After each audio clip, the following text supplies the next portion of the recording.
وہ ایک نوجوان تھا، حسین و جمیل تھا، اللہ نے حسن عطا کر رکھا تھا بڑا۔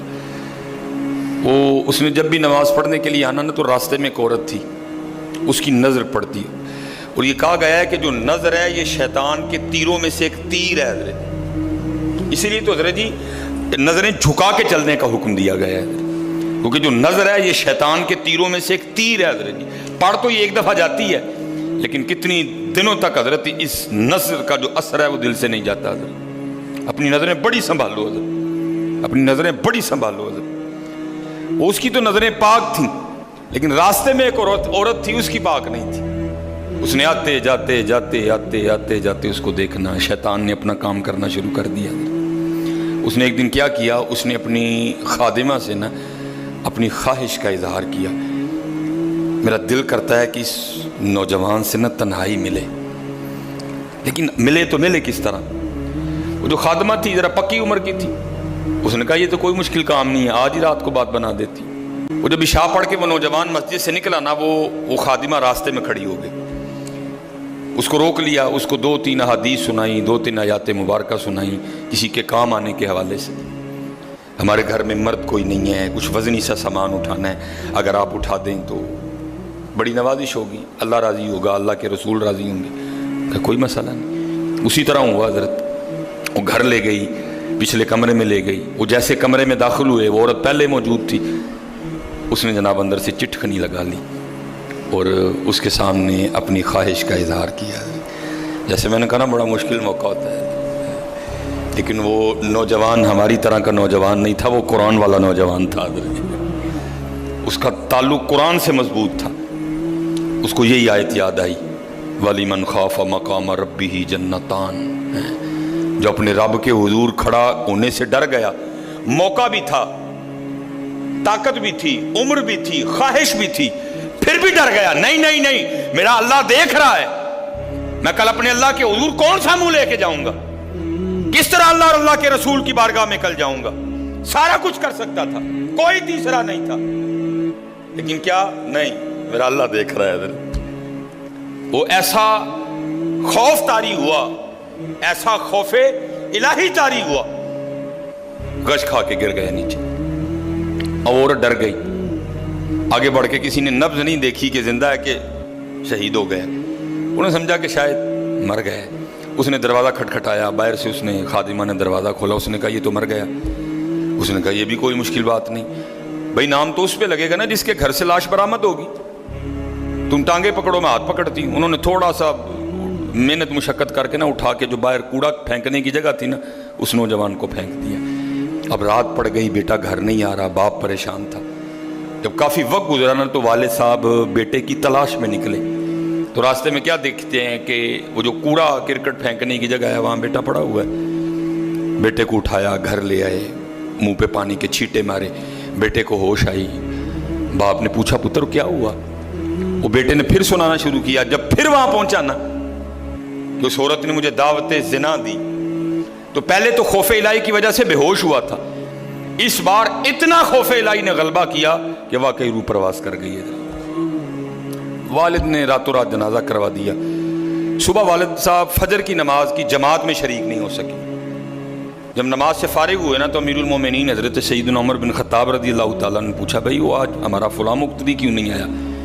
لوگوں نے ساری بات سنائی، حضرت جوان بیٹا تھا، انتقال کر گیا، رات ہی کو جنازہ ہو گیا، شاید اس وجہ سے حضرت نہیں جماعت میں تشریف لا سکے۔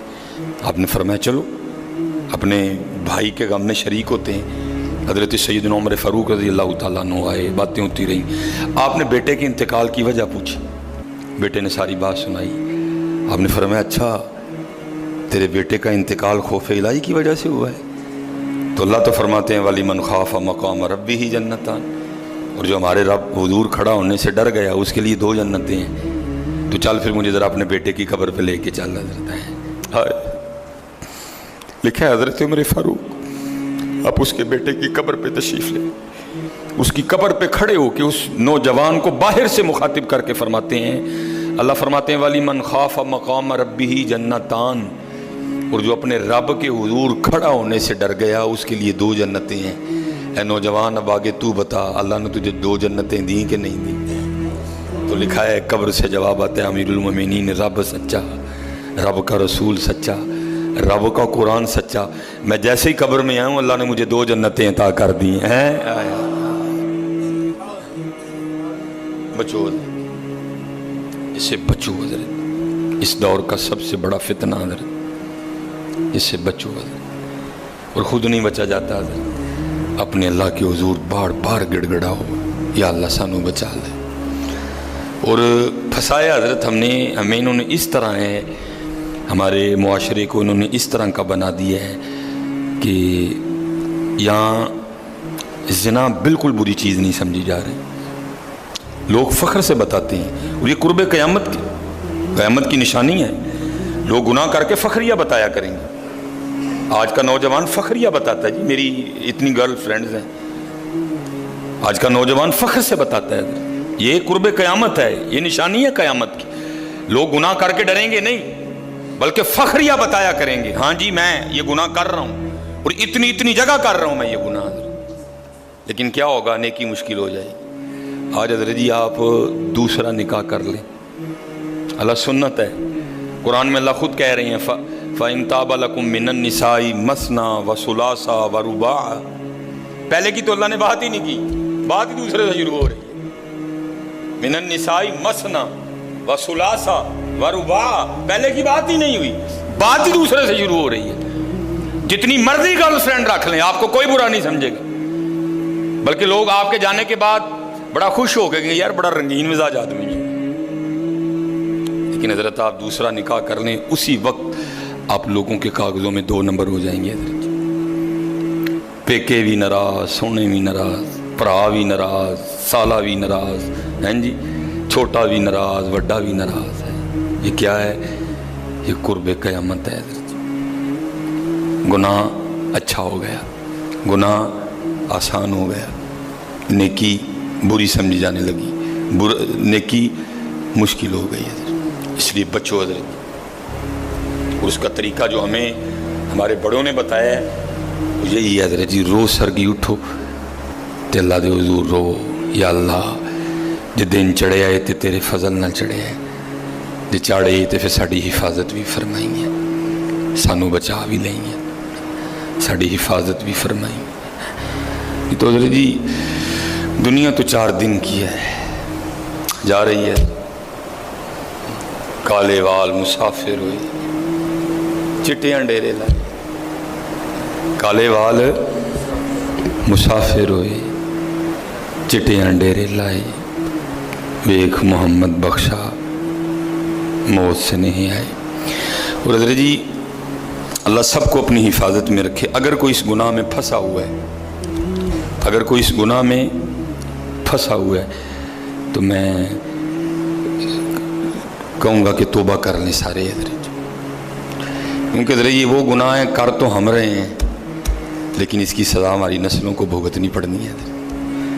کیونکہ امام شافعی رحمۃ اللہ تعالی علیہ فرماتے ہیں زنا وہ قرض ہے جو لے تو رہا ہے لیکن چکائے گی تیری اولاد حضرت۔